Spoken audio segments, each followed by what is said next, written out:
Hey everybody, I wanted to talk to you guys today about the revolution and some insights from the election process lately here in Canada. You know, it's really stirred up a lot of feelings for people, and just really the feeling that's in all of our hearts is for justice, for equality, for our rights to be heard, for our needs to be acknowledged.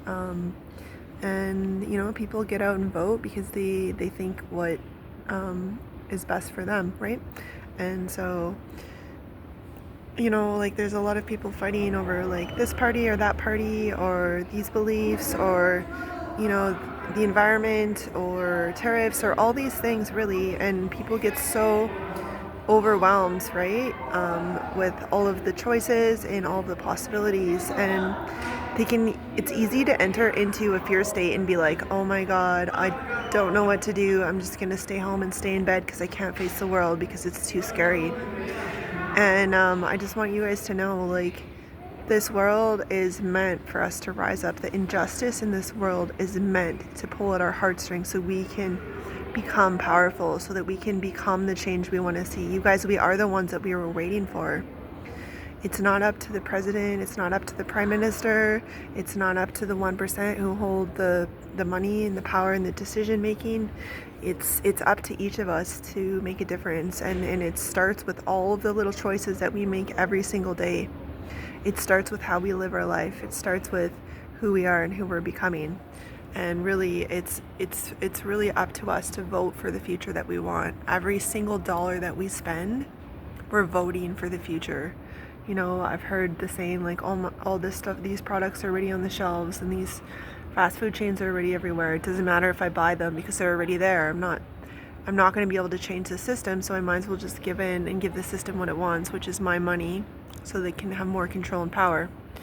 And I'm not perfect either, you guys. Like, I do that sometimes too, but I do try to put most of my money into the health food stores, into organic foods, because that is creating a sustainable future. We're going to be growing some food in our backyard this year, in each of our backyards, and that's, you know, one of the best things that you can do to fight the system. And we don't want to fight the system, but we want to, like, love the good system and create that and step out of the old one. But before we can pull the old one out, we need to build a new one to replace it with. So when the old one falls, we're standing on solid ground. You know, that's why we love to go to Light Cellar in Calgary and support them and eat food there and buy elixirs there, you know, rather than trying to go to Tim Hortons all the time or McDonald's or Subway or whatever, right? Like, because Light Cellar sells lots of organic stuff, lots of local stuff, lots of amazing herbal medicine. I can't even take herbs every day. My body's so sensitive, but I do take them on occasion. And, like, stepping out of that paradigm where the only medicine is the pharmaceutical companies, that's nonsense. That's what they want us to believe. They want to control us. And I'm not saying pharmaceuticals don't have their place. My twin sister's a doctor. They're beautiful. I take them, but I take herbs too. And when you tap into the world of herbal medicine and the natural medicines, there's this whole other, you know, advanced system of medicine that we've been using for so long. And it's not a bunch of magic stuff. Yes, that's, you know, part of it, but it's real. Like, it's scientifically based, because these plants were grown. There's a plant for every illness growing on this earth. Isn't that amazing? Like, God creator created us and this earth so perfectly that way, and it's so beautiful. And I studied a lot of hours just, like, learning about all this stuff, and just studying it and learning about it changed my whole life. And this community at Light Cellar and Community Foods, you can step into Community Foods, Blushline Organics, Amaranth, Sunnyside Market, Herbal Healing, Morning Sun, Nutrition House, any of these places you can step into and say, hey, I have this illness, what do you recommend? Even Co-op has a natural section with a natural herbalist that comes in once or twice a week that you can talk to and ask for free advice. And all these people have free herbalists working there. You know, so, like, we use our brain to learn new things. You know, I'm studying these spiritual books and spiritual podcasts because that's the future. That's what I need to be learning right now. And I'm writing my own book, you guys, like, about my experiences and my interpretations. We need people to rise up and be creative right now. We need people to come to this planet and change the way that people see the world. And every time you're creative, whether it's singing in the shower or writing a poem or cooking or or playing a song on your guitar, whatever it is. We need that so deeply now. Each of us needs a creative hobby. Like, it's just so important. It's transformed my whole life. It got me off addictions. It got me off streets. It got me out of the psych wards. It got me, working as this with other people with schizophrenia to help them, because I went through all these struggles to come out the other side and be able to actually be a good person and help other people. I did not go through mental health in and out of the psych wards for years with schizophrenia or, suicide attempts or drug addiction and drug-induced psychosis and OCD and all of that stuff that I needed to go through so that I could get strong. If you watch the Bob Marley movie, and he says that your struggle is your greatest source of your power. If we didn't have all these struggles, how would we be able to rise up? How would we fight for our freedom? How would we unite with the children of light?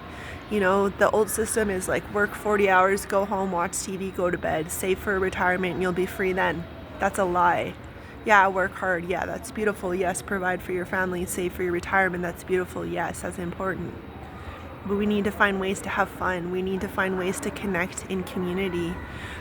We need to find ways to have a good, joyful, blissful, beautiful life. We're not here just to work and sleep, and we need those people to work the office jobs. We need those people to work even fast food because, that's feeding the homeless and the poor. They can't cook and that's all they can afford. But, let's create a world where we don't need that stuff anymore. Let's create a world where everybody's treated with respect, where nobody lives in greed, where every single person takes the responsibility to donate even $10 a month to help charity, because there's starving people in Africa, and people in Canada are so freaking greedy that we just want to complain that we went to Tim Hortons and our coffee was cold, or there was a guy in the lineup that pissed us off, and then we look at them and say they're the scum of the earth and they're parasites, and yet we don't want to help. We don't want to be a part of the solution. We just want to complain how bad things are and how it's not up to us and it's up to our government to solve world hunger, and it's just a bunch of bullshit, you guys. Like,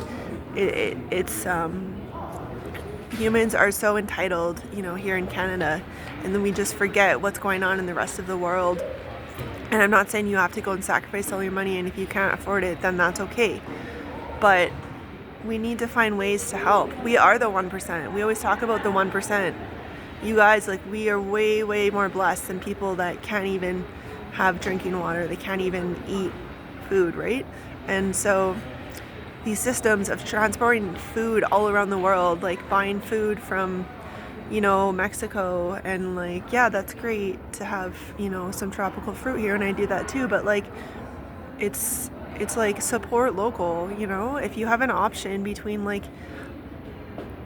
or do a little bit of both, but that's what I love about the health food stores is they have a lot of local food, and it's really beautiful. And since the tariff thing happened, it's a wake-up call for us. We could complain about how scary it is and the economy, this, that, and people are losing jobs, and yeah, it's true. But you know what the good side of it is? People, I notice, including myself now, are actually reading labels. I'm like, okay, there's this toilet paper and this toilet paper. Okay, what's better? Okay, they're both made with bamboo. Okay, bamboo's friendlier than bamboo is friendlier than trees, right? Because it grows faster, and so you can actually you can have less trees being cut down for it. So I'm reading both bamboo products to see which one's local, and oh, there's one from Vancouver. Okay, I'll do that one. And so just little things like that make a huge difference, because when we're supporting local, we're actually building an economy that's based on local families, a network of people that are connected here rather than around the world, which is beautiful. We need stuff from other countries, but what I'm saying is just when you have a choice between one product and the other, and sometimes it's a price matter, and sometimes you can't afford local and you just go with what's cheaper, and that's okay, and don't stress. But if you have a choice and you get to choose something that's more sustainable and beautiful, then that's incredible. And so just really encourage you guys to dig deep. Why are we here? Reflect on it, I'm journaling every day, just writing down, oh my god, what am I learning? What is actually going on here? What's my perception? And as I sit and reflect and journal, I receive all these insights that I didn't actually understand without going through the process of writing it down.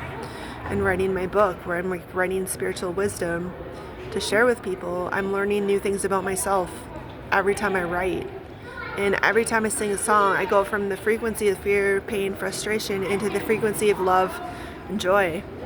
And it's so beautiful. And every time I gather in community, I'm blown away by the love of our friends and how we can get together and sing songs, and how we can get together and listen to music, or whatever it is, whatever community activity it is, drumming or whatever.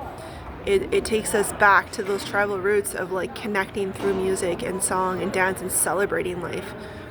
This life is not meant to be feared. It's not meant to be, suffering all the time. It's meant to be enjoyed. We are meant to gather together and celebrate, because this life is so sacred and so beautiful. And what are the chances that we could be alive today in these bodies during this time, in this time of great awakening, where people are waking up and realizing we are more than ourselves, and we need to live for more than ourselves. We need to live for each other. We need to live for the moments of awakening that is happening on this planet, and we need to be a part of that, and we need to teach that. And the best way to teach that is live by example and live a good, righteous life. And I'm giving thanks to God every day, because the more I thank God, him or her, the more they will give me. The more I turn and say, this is so beautiful. Thank you for my friends. Thank you for my family. Thank you for joy. Thank you for peace.